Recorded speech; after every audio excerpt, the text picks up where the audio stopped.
Assalamualaikum warahmatullahi wabarakatuh. Perkenalkan, nama saya Martina dari Prodi Administrasi Publik. Di sini saya akan mempresentasikan hasil karya tulis ilmiah yang berjudul Strategi Peningkatan Efisiensi Pelayanan Publik di Pemerintahan Daerah.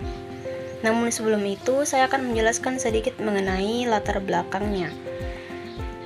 Pelayanan publik merupakan aktivitas yang dilakukan pemerintah untuk memenuhi kebutuhan masyarakat melalui pelayanan administratif, barang, ataupun jasa. Namun, era saat ini, pelayanan publik belum bisa dikatakan sepenuhnya efisien, dikarenakan adanya beberapa faktor dan hambatan yang masih sering terjadi. Oleh karena itu, pentingnya untuk meningkatkan efisiensi pelayanan publik. Nah, untuk meningkatkan efisiensi pelayanan publik itu perlunya menyusun strategi. Oleh karena itu, pentingnya untuk menganalisis secara keseluruhan pelayanan publik untuk meningkatkan efisiensi pelayanan publik di pemerintahan daerah. Nah, next ada tinjauan pustaka.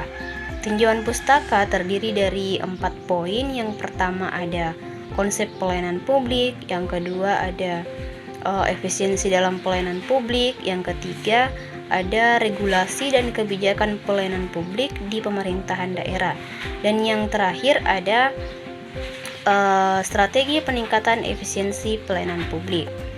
Nah, kemudian next ada metodologi penelitian. Metodologi penelitian terdiri dari 4 poin juga. Yang pertama ada jenis dan pendekatan penelitian, yang kedua ada lokasi dan waktu penelitian, yang ketiga ada teknik pengumpulan data, dan yang keempat ada teknik analisis data. Hasil dan pembahasan, di mana ada 4 poin utama, yakni yang pertama, pelayanan publik di pemerintahan daerah. Pelayanan publik di tingkat pemerintahan daerah diatur oleh Undang-Undang Nomor 25 Tahun 2009, di mana pelayanan ini terdiri dari administratif, barang, ataupun jasa, dengan tujuan memberikan pelayanan yang cepat, mudah, transparansi, dan mudah dijangkau bagi masyarakat. Walaupun ada kemajuan, namun pelayanan publik ini masih memiliki beberapa tantangan. Yang kedua ada analisis efisiensi pelayanan publik. Berdasarkan hasil penelitian, efisiensi pelayanan publik belum bisa dikatakan sepenuhnya efisien, dikarenakan adanya beberapa faktor dan tantangan yang masih sering terjadi, sehingga efisiensi pelayanan publik belum bisa maksimal. Terkadang terkendala pada biaya, waktu, proses yang terkesan lambat, ataupun beberapa faktor dan hambatan lainnya. Yang ketiga ada faktor pendukung dan penghambat implementasi strategi.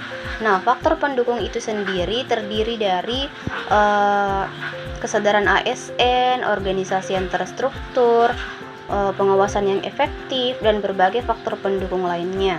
Sedangkan faktor penghambat itu terdiri dari koordinasi yang kurang, adanya keterbatasan kompetensi, kemudian infrastruktur yang tidak merata, dan berbagai faktor hambatan yang terjadi. Poin 4 yaitu strategi peningkatan pelayanan publik di pemerintahan daerah. Nah, strategi yang dapat dilakukan untuk meningkatkan pelayanan publik di pemerintahan daerah dapat melalui pengoptimalan digitalisasi yang ada, kemudian penyederhanaan prosedur administrasi, peningkatan koordinasi, kemudian melakukan pengembangan sumber daya manusia melalui pelatihan, dan berbagai strategi lainnya untuk dapat meningkatkan pelayanan publik di pemerintahan daerah. Kesimpulannya yaitu pelayanan publik di tingkat pemerintahan daerah diatur oleh Undang-Undang Nomor 25 Tahun 2009. Kemudian ada pun beberapa pembahasan di dalamnya yang terdiri dari pelayanan publik di tingkat pemerintahan daerah, efisiensi pelayanan publik di tingkat daerah, kemudian faktor pendukung dan penghambat implementasi strategi, dan yang terakhir ada strategi peningkatan pelayanan publik di pemerintahan daerah. Itulah tadi beberapa poin penting dari karya tulis ilmiah yang berjudul Strategi Peningkatan Efisiensi Pelayanan Publik di Pemerintahan Daerah. Mungkin cukup sekian presentasi yang dapat saya berikan. Kurang dan lebihnya mohon dimaafkan. Wassalamualaikum warahmatullahi wabarakatuh.